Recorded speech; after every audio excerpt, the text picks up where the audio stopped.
Young schoolteacher was auctioned after debt.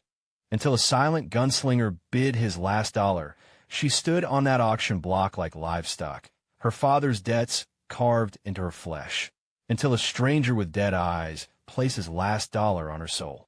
The morning sun beat down on Redemption Creek like a judge's gavel, each ray striking the dusty town square with merciless precision. Clara Morrison stood on the wooden auction block, her hands bound not with rope, but with something far crueler, the weight of her dead father's debts. The auctioneer's voice cut through the September heat like a rusted blade. "What am I bid for this fine young woman? Schooled, healthy, can read and write better than most men." Clara's eyes found the ground, studying the worn planks beneath her feet. Each board told a story: scuff marks from cattle boots, dark stains from tobacco juice, gouges from spurs. This was where they sold horses, cattle, and now her. The irony wasn't lost on her that she'd once taught the children of men who now watched her like hungry wolves. $5, called out Buck Henderson from the hardware store. His wife had died the previous winter, leaving him with 3 young ones and a loneliness that had turned mean. 10. This from Tom Bradley, whose wandering hands had found excuses to linger after parent meetings at the schoolhouse. Clara's stomach turned. The crowd pressed closer. She recognized every face. Mrs. Patterson, who'd brought her apple preserves, old Pete, who'd fixed her father's wagon wheel, the Miller boys who'd struggled with their letters until she'd found the patience to teach them differently. Now they watched her shame with the same fascination they'd shown for the traveling medicine shows. $15. The voice belonged to Garrett Stone, the cattle baron whose shadow fell across half the county like a blight. His men flanked him, their faces carved from the same hard stone as their boss's heart.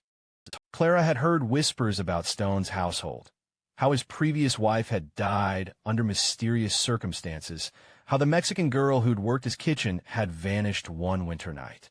The auctioneer's gavel hovered in the air like a buzzard. 15 going once. Clara closed her eyes. In the darkness behind her lids, she could see her father's face, weathered and kind, reading to her by lamplight from books he'd saved every penny to buy. He'd wanted her to have more than this hard land offered women. Education, he'd said, was freedom. Now his dreams were being sold for the price of a decent horse. Going twice.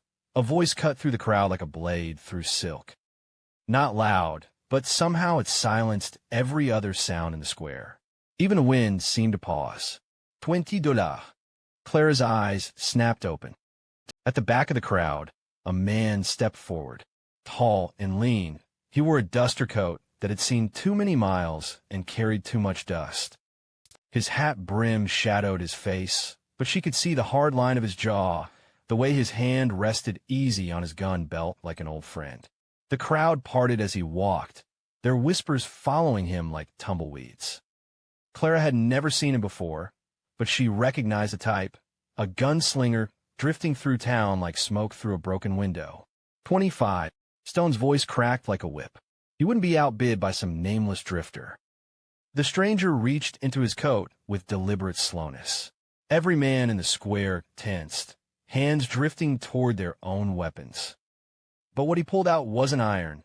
It was a single silver dollar worn smooth by countless hands.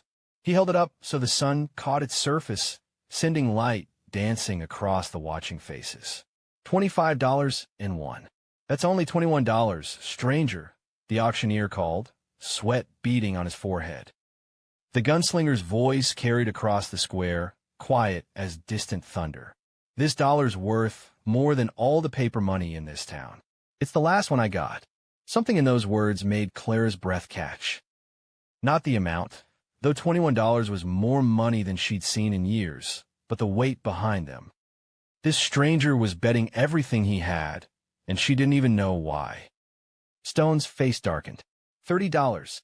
The stranger didn't move, didn't speak. He simply stood there, holding that silver dollar like it contained his whole life.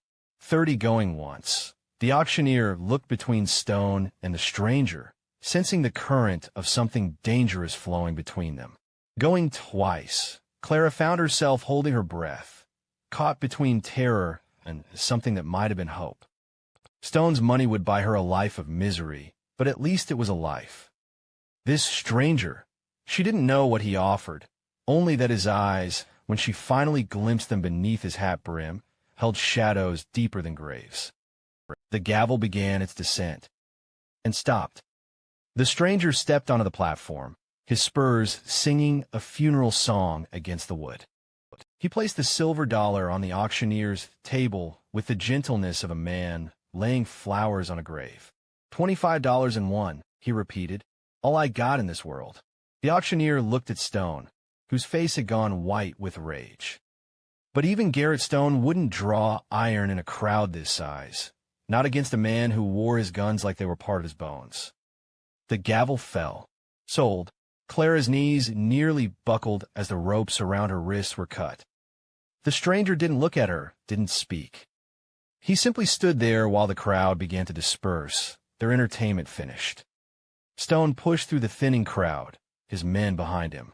This ain't over, stranger. The gunslinger finally raised his head, and Clara saw his face fully for the first time. Weathered like old leather, with eyes the color of winter sky. A scar ran from his left temple to his jaw, and when he spoke, his voice carried the kind of quiet that came before storms. It is for now. Stone and his men walked away, but Clara could feel their anger trailing behind them like smoke. The stranger turned to her then, and she saw something unexpected in those winter eyes, gentleness, buried deep beneath layers of dust and regret. Ma'am, he said, touching the brim of his hat. My name's Silas. I got a cabin outside town, where you'll be safe. Clara stared at this man who'd spent his last dollar on her freedom, or her bondage, she couldn't yet tell which. The silver dollar lay on the auctioneer's table, catching the afternoon light like a fallen star. Why? She whispered.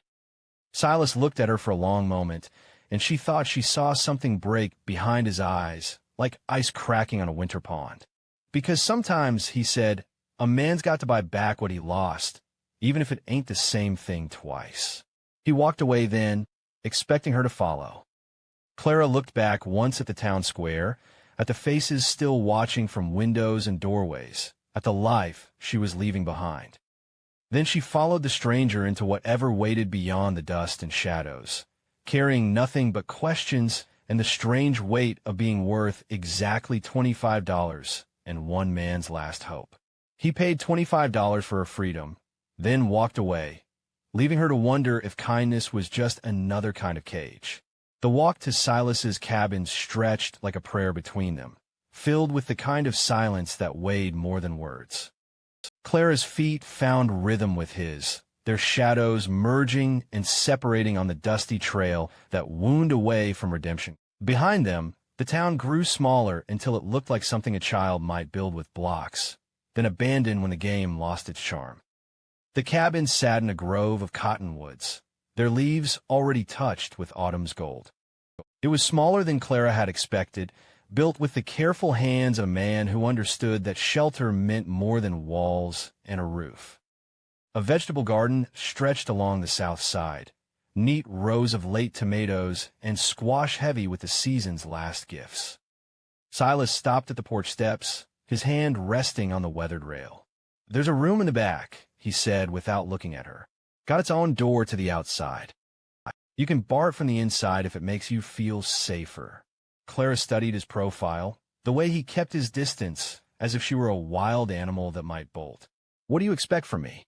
The question hung between them, like smoke from a dying fire. Silas removed his hat, revealing hair the color of wheat left too long in the sun. When he finally looked at her, she saw something that surprised her. Uncertainty, as if he were the one who'd been bought and didn't know his purpose. Nothing, he said. Nothing you don't choose to give. He led her inside, and Clara was struck by the cabin's simplicity. A stone fireplace dominated one wall, its mantel lined with books whose spines showed the wear of frequent handling. A kitchen table sat beneath the single window, scarred by years of use but clean as a Sunday plate. Everything spoke of a man who lived alone but with dignity. The room's through there. Silas nodded toward a door beside the fireplace. I'll be sleeping out here on the porch until, Well, until you tell me different. Clara pushed open the door to find a small but clean room with a narrow bed covered by a quilt that had seen better years, but still held its pattern of blue and white stars. A washstand stood in the corner, complete with pitcher and basin. On the small table beside the bed sat a single book, Shakespeare's sonnets, its pages soft with age. "This was your wife's room," she said. It wasn't a question. Silas's footsteps stopped behind her. "How'd you know?" "The quilt. The book. The way you won't look at it direct." Clara turned to face him. What happened to her? For a moment, she thought he wouldn't answer. His hands worked at the brim of his hat, like a man trying to reshape something that had been bent beyond repair. "Fever took her 3 winters back," he said finally, "along with our son. He was only 6. The words fell between them like stones dropped in still water, creating ripples that spread in silence.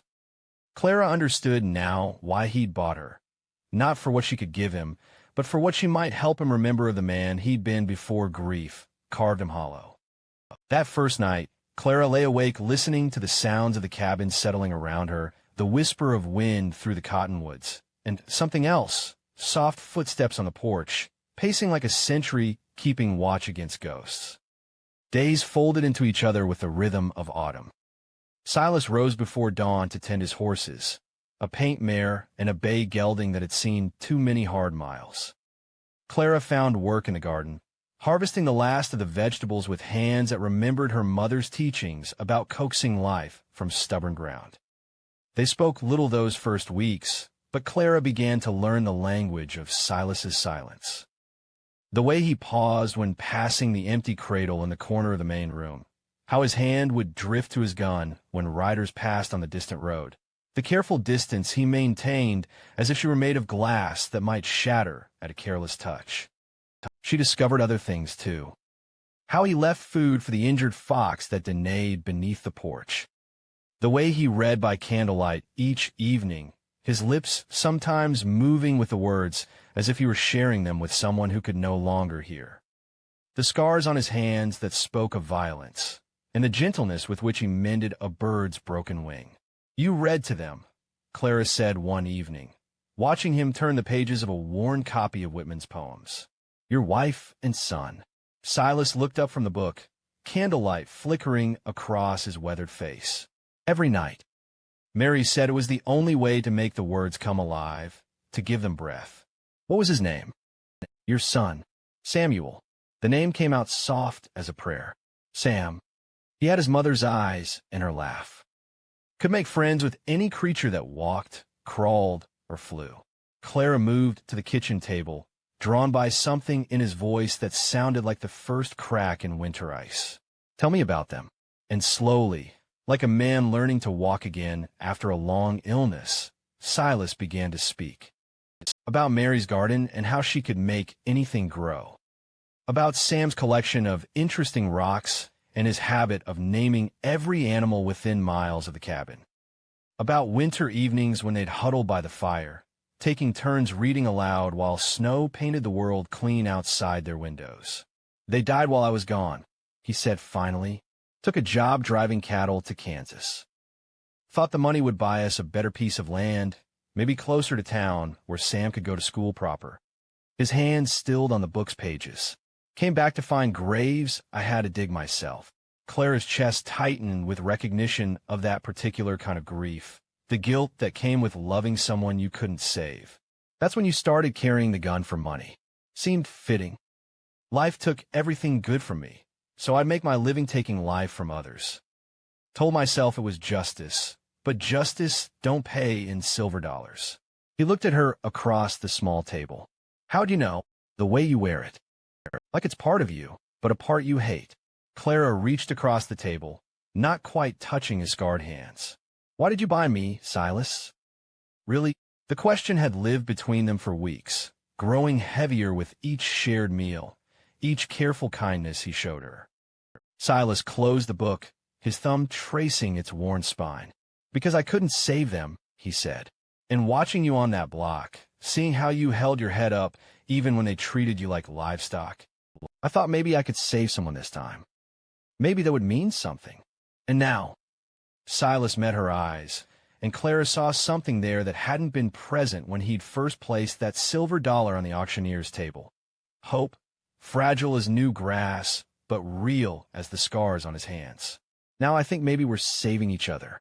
Outside, the wind picked up, rattling the windows and sending leaves dancing across the porch. Soon winter would come, bringing with it the long nights when the only warmth came from what people chose to share. Clara looked at this man who'd spent his last coin on her freedom and realized that sometimes salvation came not as a rescue, but as an offer to stop running from the weight of living. The silver dollar sat on the mantel where Silas had placed it that first day, catching the candlelight like a promise made in metal. Clara wondered what other promises might be forged in the careful space they were building between his grief and her gratitude, between the man he'd been and the woman she was learning to become. She was teaching children to read in his barn when the cattle baron came calling, and that's when she learned what kind of man she'd been living with. October brought the first frost, silvering the cottonwood leaves and painting the morning grass with nature's quiet benediction. Clara woke to find Silas already up, splitting wood with the methodical rhythm of a man who understood that winter preparations were prayers made manifest in sweat and splinters. Mrs.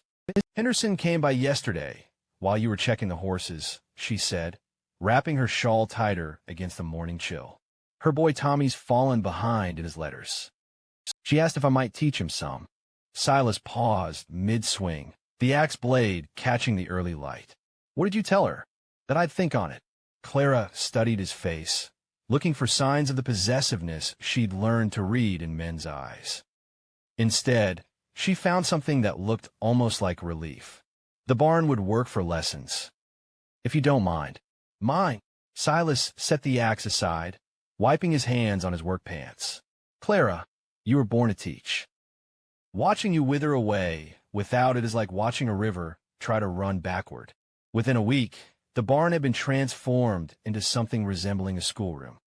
Clara swept out the old hay, arranged bales into makeshift benches, and convinced Silas to help her whitewash one wall smooth enough for writing lessons. The smell of chalk and hope began to replace the lingering scent of horses and leather. Tommy Henderson came first, shy and stumbling over words that seemed to tangle his tongue. Then came the Miller twins, whose mother had died in childbirth the previous spring, leaving their father drowning in grief and neglect. Soon, word spread through the scattered ranches like smoke signals, and Clara found herself teaching 8 children whose hunger for learning matched her own hunger to give them something precious. Silas watched from the shadows of the barn door during those first lessons, his presence a silent guardian against the world's harder edges. Clara caught glimpses of him sometimes, saw the way his face softened when little Mary Patterson finally sounded out her first complete sentence, or when young Jake Miller discovered he could make letters that actually looked like letters. You're remembering, she told him one evening as they walked through the garden, harvesting the last of the autumn squash. What it felt like to have a family. It's different, Silas said, his breath visible in the cooling air. Sam would have been about Jake's age now. Sometimes I watch that boy work so hard his reading, and I think. He trailed off, but Clara understood. Hope was dangerous for a man who'd buried his dreams with his own hands. It's all right to let it feel good, she said softly. The remembering. Even when it hurts. November arrived with the first snow, gentle flakes that transformed the world into something clean and possible. Clara's students bundled into the warm barn twice a week, their cheeks red with cold and excitement. She taught them more than letters and numbers. She taught them that their thoughts mattered, that questions were treasures worth exploring, that the world was bigger and more wonderful than the hard edges of frontier life usually allowed them to see. The trouble came on a Tuesday morning when the snow lay thick enough to muffle sound and hide intentions. Clara was helping young Tommy with his multiplication tables when she heard horses approaching at a pace that spoke of purpose rather than courtesy. Through the barn's open door, she saw them, Garrett Stone and 4 of his men, their breath steaming in the cold air like dragons come calling. Stone sat his horse with the arrogance of a man who'd never learned to doubt his own power, his pale eyes scanning the cabin and barn like a general surveying territory he meant to claim. "Children," Clara said quietly, "go to the back of the barn and stay quiet." They obeyed without question, sensing the change in the air like animals before a storm. Clara stepped outside, her heart hammering against her ribs, but her spine straight as a schoolmarm's ruler. "Mr. Stone," she said, her voice carrying the authority of a woman who'd faced down unruly students and difficult parents. "You're not welcome here." Stone's smile was cold as the snow beneath his horse's hooves. "Now, that's no way to greet a gentleman caller, especially one who made a fair offer for your services." He swung down from his saddle, his boots crunching in the snow. "I've come to collect what's rightfully mine." "I believe the auction was legal and final," Clara replied, though her eyes searched the cabin's windows for any sign of Silas. "That drifter cheated me with counterfeit coin," Stone lied smoothly. "Sheriff agrees the sale wasn't legitimate." He gestured to his men, who began to dismount with the lazy confidence of wolves who'd cornered their prey. "Now, you can come along peaceful-like, or we can make this difficult." The lady said no.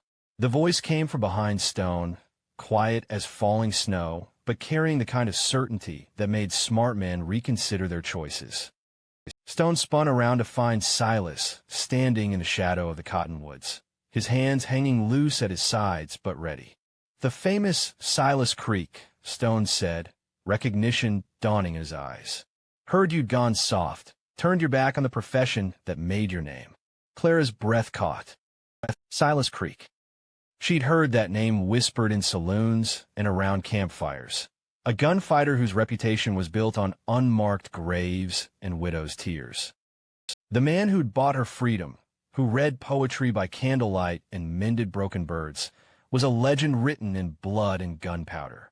"I'm retired," Silas said, taking a step forward. Snow crunched beneath his boots like breaking bones. "A man don't retire from being what he is," Stone replied, his hand drifting toward his gun. "And what you are is a killer. Just like what she is," he nodded at Clara, "is property. Last warning, Stone." Right away, the cattle baron's laugh came out as coal vapor. 5 men against one washed-up gunfighter? "I like those odds." What happened next burned itself into Clara's memory like a brand. Stone's men went for their guns first, confident in their numbers. But Silas moved like poetry written in violence, his revolvers appearing in his hands as if summoned by dark magic. The first shot echoed across the snow-covered clearing like thunder. Then another, and another. When the gun smoke cleared and the echoes died, for men lay motionless in the red-stained snow. Only Stone remained, his gun hand shattered and useless, his face white with shock and pain. "You kill them," Stone gasped. "They drew first," Silas replied, his voice empty as a winter grave. "You saw it. So did the children in the barn." He walked forward, his boots leaving dark prints in the snow. "Now you ride back to town and tell anyone who'll listen. Clara Morrison is under my protection. Anyone who comes for her answers to me." Stone struggled onto his horse with his good hand, his eyes burning with hatred and humiliation. "This isn't over, Creek. It is for now." Clara watched Stone ride away, then turned to look at the man she'd been living with, seeing him clearly for the first time. His hands shook as he holstered his guns, and when he looked at her, she saw shame written across his weathered features like scars. "Now you know," he said quietly. The children emerged from the barn, their young faces pale but trusting. They looked between Clara and Silas, waiting to see how their teacher would react to the violence that had shattered their morning lesson. Clara walked to where Silas stood, her feet crunching in the blood-stained snow. She reached up and took his trembling hands in hers, feeling the calluses and scars that told the story of his other life. "I know you're Silas Creek the gunfighter," she said, loud enough for the children to hear. "And I know you're the man who reads to injured foxes and splits wood to keep us warm. I know you killed those men to protect us." She squeezed his hands gently. "And I know you're ashamed of what you had to become to survive. Silas stared at her, as if she were speaking a foreign language. "Clara, children," she called without taking her eyes from his. "Let's continue our lessons inside where it's warm. And remember, sometimes good men have to do hard things to protect the people they love." As the children filed past them toward the cabin, Clara felt the weight of the choice she was making. She could fear this man for what he'd done, or she could love him for why he'd done it. The blood in the snow would melt with the spring thaw, but the courage it had taken to stand between her and harm, that would last forever. "Come inside," she said softly. "Your hands are cold." For the first time since the shooting, Silas smiled, a small, broken thing, but real as the snow falling around them. Together, they walked toward the cabin, where 8 children waited to learn that sometimes the most important lessons came wrapped in the hardest truths. When the sheriff came with a warrant for the gunfighter's past, she had to choose: let him face his demons alone, or risk everything for a love worth $25 and one man's soul. Winter loosened its grip slowly, like an old man reluctant to give up his chair by the fire. By March, the snow had retreated to the shadows beneath the cottonwoods, and Clara's students returned to the barn classroom with mud on their boots and hope in their voices. The blood that had stained the snow was gone, melted away with winter's mercy, but the memory of what Silas had done to protect them lingered like incense in a church. Clara watched him during those lengthening days, saw how he flinched when the children ran to greet him, how he kept his distance during lessons, as if his presence might somehow contaminate their innocence.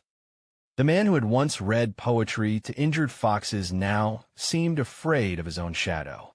"You're punishing yourself," she told him one evening as they worked side by side in the garden, preparing the soil for spring planting. "The children aren't afraid of you. They should be." Silas drove his spade into the earth with unnecessary force. "I killed 4 men in front of them, Clara. Children shouldn't see that kind of darkness." They saw a man protect his family. Clara knelt beside the furrow he'd made, her hands gentle with the seeds that would become their summer vegetables. "That's not darkness, Silas. That's love." He stopped digging, leaning on the spade handle like a man carrying weight that threatened to break him. "You don't know everything about me, about what I've done. Then tell me." The words hung between them like a challenge. Silas looked toward the western horizon, where the sun was painting the sky in shades of forgiveness. When he spoke, his voice carried the weight of confessions too long held. "Before Mary, before Sam, I rode with the Dalton gang. Bank robberies, mostly, but sometimes people got hurt." His knuckles whitened on the spade handle. "There was this bank in Colorado. Manager tried to be a hero, went for a gun. I shot him before he could clear leather." Clara continued planting seeds, her movements steady and sure. "How old were you?" 19. "Thought I was immortal and twice as smart." Silas sat heavily on an overturned bucket, suddenly looking every one of his years. Found out later he had 3 daughters. Wife took them back east, couldn't bear to stay where their father died. "Is that when you met Mary?" 2 years later, in a little town in Kansas. She was a preacher's daughter, taking care of her sick mother. Prettiest thing I ever saw, but it wasn't her looks that caught me." He smiled, the expression transforming his weathered face. "It was the way she looked at me like I was worth saving." Clara understood. She'd seen that same look in her own mirror lately, the expression of a woman learning to see past the surface to the man beneath the scars. "The bank manager's name was William Tucker," Silas continued. "I've carried that name for 23 years, along with the names of every other man I killed for money. Mary knew about my past, but she believed a man could change if he wanted it bad enough. You did change, for a while. We built this cabin, had Sam, lived quiet and peaceful. I thought I'd left Silas Creek in some unmarked grave." His voice cracked. "But when they died, when I came home to find those graves, I dug him back up. Went back to the only trade I knew." Clara sat back on her heels, studying this man who'd become her anchor in a world that had tried to wash her away. "How many, since then?" 12 men. All of them fast, all of them mean, all of them probably needed killing. But that don't make it right. The sun touched the horizon, painting the sky in flames.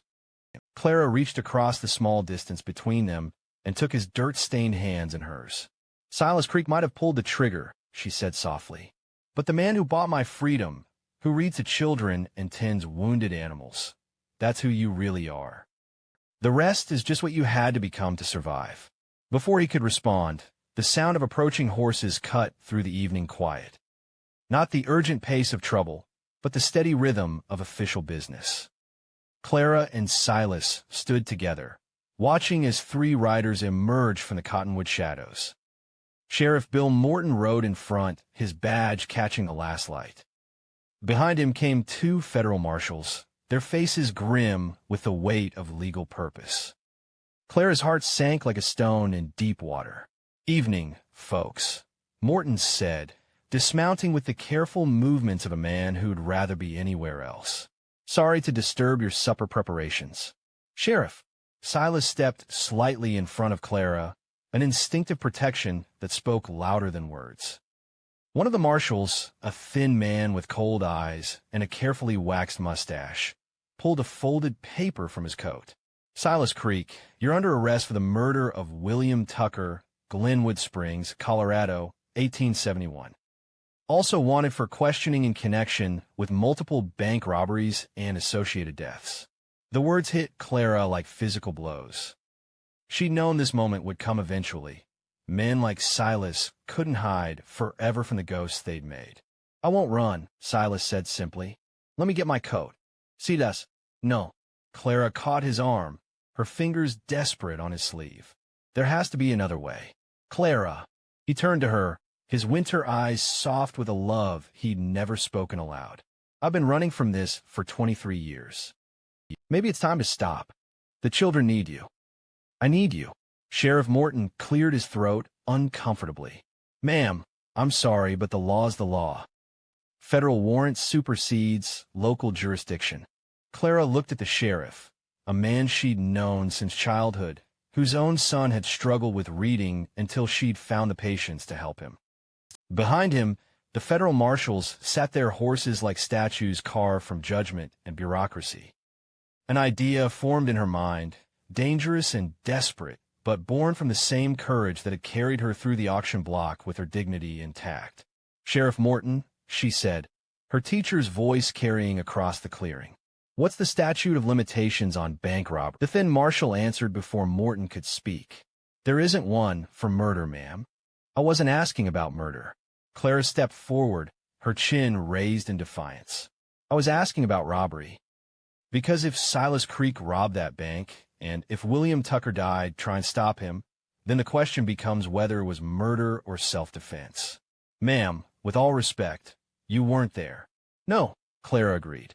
"But I've spent the last 6 months living with this man, watching him care for injured animals, teach children to read, and risk his life to protect innocent people. That tells me more about his character than any wanted post." She turned to face the town that had gathered at the sound of official business. Her former students' parents, neighbors who'd watched her humiliation and now witnessed her stand. Mrs. Henderson was there, and the Miller twins' father, and even old Pete from the hardware store. "This man saved my life," Clara called to them. "He's taught your children, protected them from harm, asked nothing in return but the chance to live quietly. If you take him now, you're not serving justice. You're destroying the only good thing to come out of all that old pain." Tommy Henderson stepped forward, his small face serious beyond his years. "Mom? Mr. Creek helped me read my first whole book. He never hurt nobody who didn't deserve hurting." Other voices joined in, children and parents speaking of kindness received, of protection offered, of a man who'd chosen to build rather than destroy. The thin marshal's face grew darker with each testimony. "This is highly irregular," he said sharply. "So, was selling a schoolteacher like livestock," Clara replied. "But sometimes irregular is what it takes to make things right." Sheriff Morton looked between Clara and Silas, seeing something in their faces that made him reach a decision that would either save his career or end it. "Marshals," he said slowly, "I've known this woman since she was knee-high to a grasshopper. If Clara Morrison says a man is worth saving, that carries weight in this country. He folded the warrant and tucked it back in his coat.